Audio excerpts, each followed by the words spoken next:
Teachings of Sri Ramakrishna. God with form and without form. God is formless and God is without form too. And He is that which transcends both form and formlessness. He alone can say what else He is. God with form is visible, nay, we can touch Him as one does his dearest friend. Question.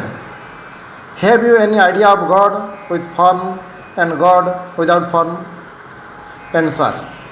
They are like ice and water. When water freezes into ice, it has form. When the same ice is melted into water, all form is lost. God with form and God without form are not two different beings. He who is with form is also without form.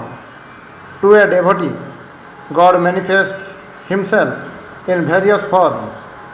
Just think of a shoreless ocean, an infinite expanse of water, no land visible in any direction. Only here and there are visible blocks of ice formed by intense cold. Similarly, under the cooling influence, so to say, of the deep devotion of his worshipper, the infinite reduces himself into the finite and appears before him as a being with form.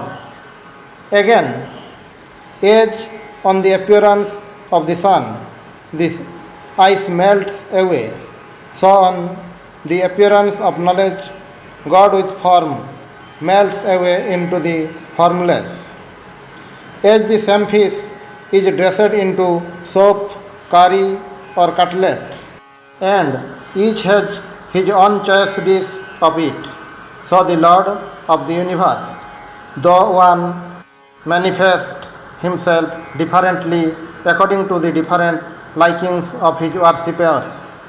And each one of these has his own view of God, which he values most.